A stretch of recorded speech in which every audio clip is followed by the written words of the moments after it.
Alright, alright. And I think actually some people look like this, man.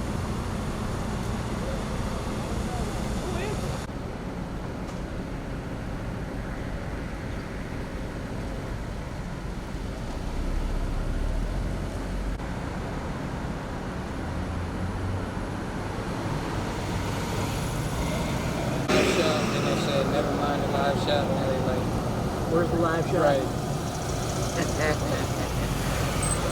good to see that you're using a lot like ours. Good evening. This evening, just after 5 p.m., 911 received a call for service on the 300 block on West Boulevard. So assault was dealt with weapon call. Central Division officers responded to the business at that location.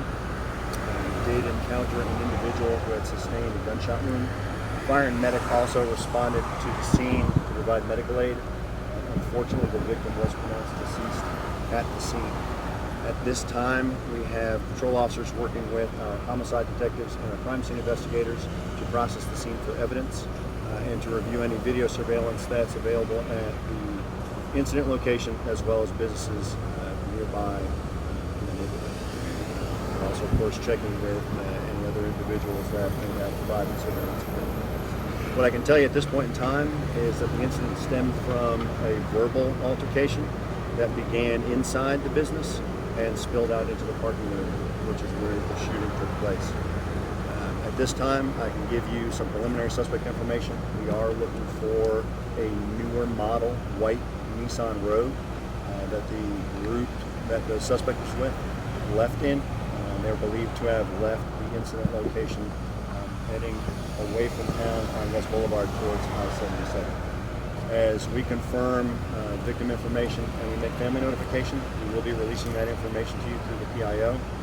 And as we get any additional suspect information, we will be releasing that at this time.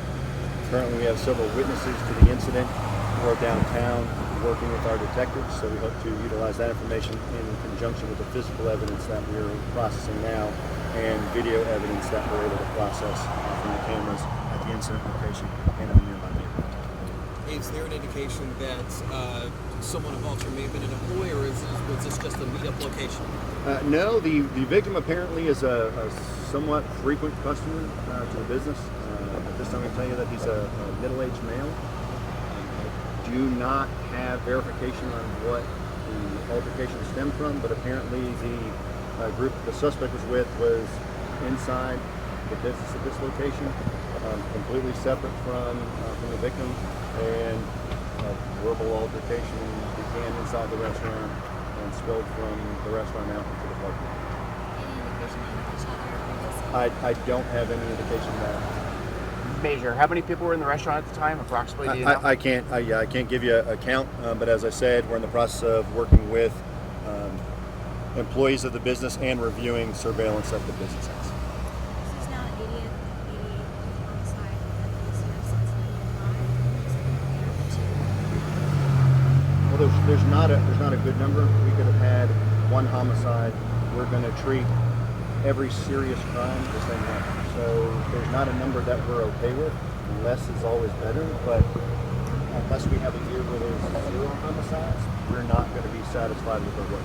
So we continue to engage with the community in a variety of crime interdiction efforts and community engagement efforts, but the public needs to understand that we're not happy with any number of homicides. There's not an acceptable number for us.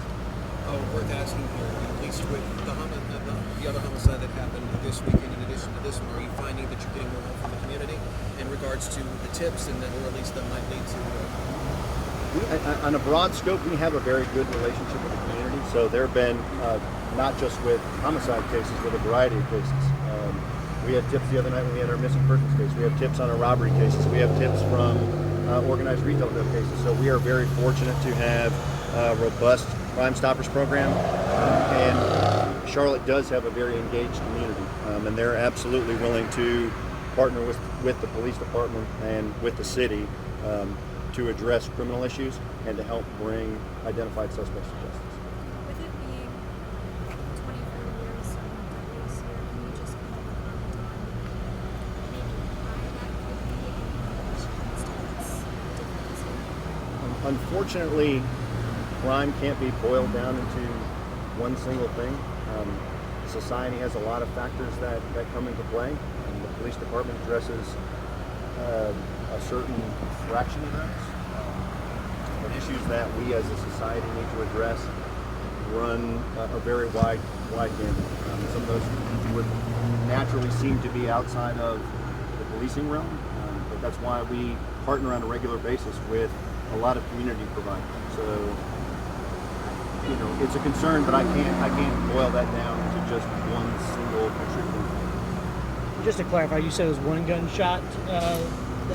At this time, I can only verify a single gunshot. Could you say it's by first Sure, Ryan Butler, Major Ryan. And one more time, the description of that car that you guys are looking for. It's a newer model, white Nissan Rogue. Don't have registration information on that. We're working through our video surveillance, but it was believed to have left the incident location, heading away from town on West Boulevard towards I-77. As far as suspect information, physical description, anything that older person, younger person, do you have anything involving that? There were several people in the group, so again, we're working with witnesses and our video surveillance, and so trying to correlate the two and corroborate the information that we have. I don't want to put anything out because it's still a very preliminary investigation, but believe me, as soon as we are able to verify some information, we'll get you that information out so we can try and generate some crime stuff.